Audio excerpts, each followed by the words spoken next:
1954 வருடம் ஜனவரி மாதம் 30ஆம் தேதி ஒரு ஆசிரியருக்கு பாரத ரத்னா விருதுக்கு தேர்வு செய்யப்பட்டிருக்கிறீர்கள். ஜனாதிபதி மாளிகையிலே வந்து பாரத ரத்னா விருதை வாங்கிக் கொள்ளுங்கள். ஜனாதிபதி கடிதம் எழுதுகிறார். 54வது வருஷம். அந்த தேதியிலே இந்த பாரத ரத்னா விருதை வாங்குவதற்கு என்னால் வர இயலாது. ஏனென்றால் பாரத ரத்னா விருது உயர்ந்த விருது, அதை கொடுப்பவர் ஜனாதிபதி, விழா நடப்பது ஜனாதிபதி மாளிகையிலே. என்னை தேர்வு செய்ததற்கு நன்றி, இருந்தாலும் என்னால் அன்று வந்து வாங்க இயலாது, மன்னித்துக் கொள்ளுங்கள் ஜனாதிபதி அவர்களே. காரணம், அந்த தேதியிலே என்னுடைய பிள்ளைகளுக்கு பரீட்சை நடப்பதால் பாரத ரத்னா விருதை விட என்னுடைய பிள்ளைகளுடைய படிப்பு தான் எனக்கு முக்கியம் என்று எழுதியவர் சர் சி.வி. ராமன்.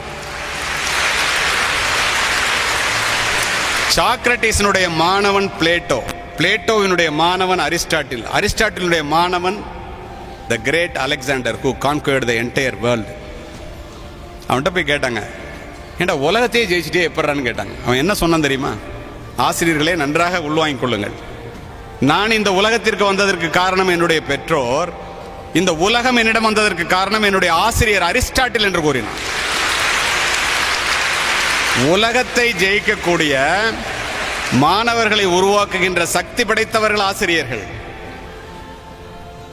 நான் ஒரே பிள்ளை தான், நான் ஏதாவது பண்ணிக்குவேன் தெரியுமா அப்படின்னு பயமுறுத்தி அம்மா அதுக்கு பயந்துகிட்டு நீ வந்து நல்லா இருக்கணும்னு சொல்லி அவன் செஞ்சு சொல்றதெல்லாம் கேட்டு செஞ்சு கொடுத்து அவன் உருப்படாம போயிட்டான்னா முதல் குற்றவாளி பெற்றோர்கள் என்பதை தெரிந்து கொள்ளுங்கள். பிள்ளைகளிடம் நோ சொல்ல கற்றுக்கொள்ளுங்கள். பிள்ளைக்கு எதை கொடுக்கலாம் எதை கொடுக்கக்கூடாதுன்னு உங்களுக்கு தெரியணும். யாரெல்லாம் ஏன் நான் பட்ட கஷ்டம் என் பிள்ளை படக்கூடாது, எனக்கு ஒரே பிள்ளை ஏதாவது பண்ணிக்கிறான், என்ன பண்ணிக்குவான்? அப்படி ஒரு பிள்ளை வந்து உங்களுக்கு வந்து பாரமா இருக்கிறத விட நல்லா இருந்தா நல்லதுரா. அந்த மாதிரி பிள்ளைகள் இல்லாம இருக்கிறதுக்கு எச்சமற்று ஏமாந்து இருத்தல் நலம்னா 1000 வருஷத்துக்கு முன்னாடி தமிழ்ல அது மாதிரி பிள்ளைங்களே இல்லாம இருக்கிறது உனக்கு நல்லதுரா, நீ எதுக்கடா பிள்ளைய பெத்துக்கிறேன்னு கேட்குறேன்.